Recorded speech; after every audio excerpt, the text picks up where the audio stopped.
آج انشاءاللہ تعالی ہم سورہ بنی اسرائیل کی آیت نمبر 23 سے آنورڈ سٹارٹ لیں گے۔ اس کا شروع کا حصہ ہم نے پچھلی دفعہ کور کیا تھا۔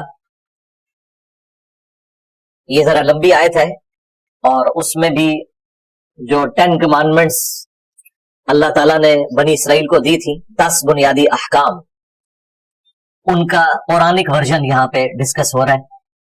پہلی کمانڈ توحید سے متعلق تھی، اس پہ میں نے آلموسٹ 30 منٹ گفتگو کی تھی پچھلی دفعہ۔ اسی آیت کے اندر اب اس سے اگلی کمانڈ آ رہی ہے۔ اعوذ باللہ من الشیطان الرجیم، بسم اللہ الرحمن الرحیم۔ وَقَضَى رَبُّكَ أَلَّا تَعْبُدُوا إِلَّا إِيَّهُ، اور تمہارے رب نے یہ بات طے کر دی تھی کہ مت پوجنا کسی کو سوائے اس کے۔ یہ پہلی کمانڈ۔ اسی کے ساتھ دوسری کمانڈ، وَبِالْوَالِدَيْنِ إِحْسَانًا، اور اپنے ماں باپ کے ساتھ احسان کی روش اختیار کرنا۔ قرآن حکیم میں 5 مقامات ایسے ہیں جن میں توحید کے فوراً بعد ماں باپ کے ساتھ حسن سلوک کرنے کا حکم آیا ہے۔ یہ کوئی معمولی بات نہیں ہے۔ 5 مقامات پہ توحید کے فوراً بعد، سورۃ البقرہ میں، سورۃ الانعام کے اندر، سورۃ النساء کے اندر، سورہ لقمان کے اندر، اور یہ سورہ بنی اسرائیل۔ یہ 5 مقامات ہیں کہ ماں باپ کے ساتھ حسن سلوک کرنا۔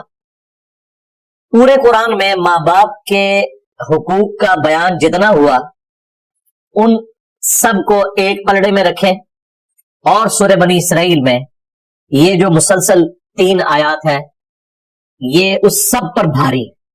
اس میں کافی تفصیل کے ساتھ ذکر ہوا ہے۔ انشاءاللہ ہم اس کے ترجمے کو بھی کور کریں گے، اس پہ ٹائم بھی زیادہ لگائیں گے، اس سے ریلیٹڈ احادیث کو بھی انشاءاللہ تعالی میں ڈسکس کروں گا۔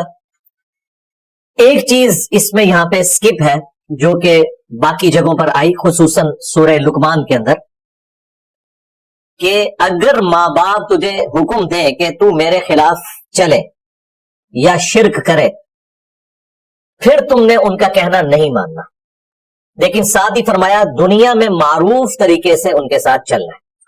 معروف طریقہ یہ ہے کہ ان کے کھانے پینے کا خیال رکھنا، ان کے رہائش کے پوائنٹ آف ویو سے جو مسائل ہیں انہیں ایڈریس کرنا، بیمار ہو جائیں تو ان کی دیکھ بھال کرنا، یہ دنیا میں معروف طریقے سے چلنا ہے۔ حتیٰ کہ بخاری مسلم میں حدیث ہے، اسماء بنت ابی بکر جو حضرت ابو بکر کی بیٹی ہیں بڑی، ان کی والدہ مشرکہ تھی اور وہ ملنے کے لیے آیا کرتی تھی۔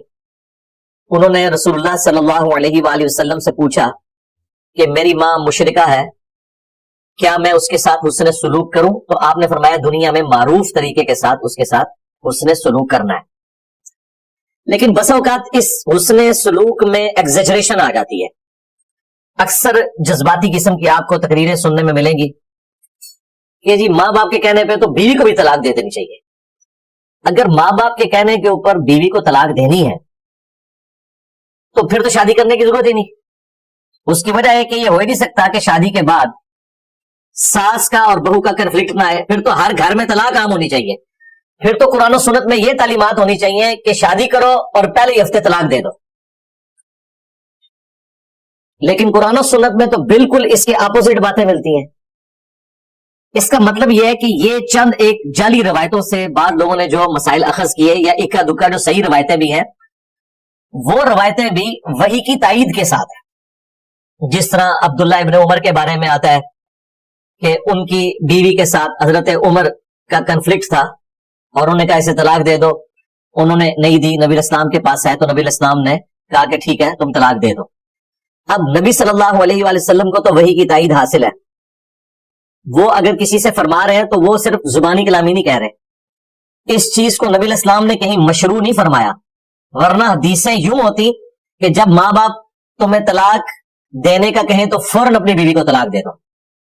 تو پھر سب سے پہلے تو سارے صحابہ کرام بغیر بیویوں کے بیٹھے ہوتے، کیونکہ یہ کنفلکٹ تو شروع سے چل رہا ہے اور جوائنٹ فیملی سسٹم میں یہ نیچرل ہے۔ اس کے الٹ ضرور ملتا ہے۔ قرآن میں بیوی کے ساتھ، بچوں کے ساتھ، ماں باپ کے ساتھ حسن سلوک کا ذکر ہے، طلاق کو آخری درجے تک اوائڈ کرنے کا ذکر موجود ہے، اور احادیث میں تو جس طریقے سے کھول کھول کر نبی علیہ السلام نے بیان فرمایا اس کے بعد تو گنجائش نہیں رہتی۔ بخاری مسلم میں حدیث ہے، عورت مرد کی ٹیڑھی پسلی سے پیدا ہوئی ہے، اسے سیدھا کرنے کی کوشش نہ کرو ورنہ اسے توڑ بیٹھو گے، اور اسے طلاق دینا اسے توڑنا ہے۔ اس کا مطلب ہے نبی علیہ السلام نے کہا کہ نہیں توڑنا اسے، اس میں الفاظ ہے اس سے نفع حاصل کرو، اسے سیدھا کرنے کی کوشش نہ کرو، یعنی توڑنے کی کوشش نہ کرو، یعنی کہ طلاق دینے کی کوشش نہ کرو۔ یہ حدیث بخاری میں بھی ہے، مسلم میں بھی۔ مسلم شریف میں تو اتنی حیران کن حدیث ہے، نبی علیہ السلام نے فرمایا شیطان کا تخت پانیوں پہ لگا ہوا ہے، شام کے وقت سارے چیلے آ کے اسے رپورٹ کرتے ہیں آج ہم نے فلاں شخص سے فلاں گناہ کروایا، فلاں شخص سے فلاں گناہ کروایا۔ شیطان خوش نہیں ہوتا، بڑا بڑا گناہ وہ گنواتے ہیں، بدکاری کا، چوری کا۔ ایک چیلا آ کے کہتا ہے آج میں نے میاں بیوی کے درمیان جدائی کروا دی ہے، شیطان اسے گلے لگا لیتا ہے کہ اصل کام تو نے کیا ہے۔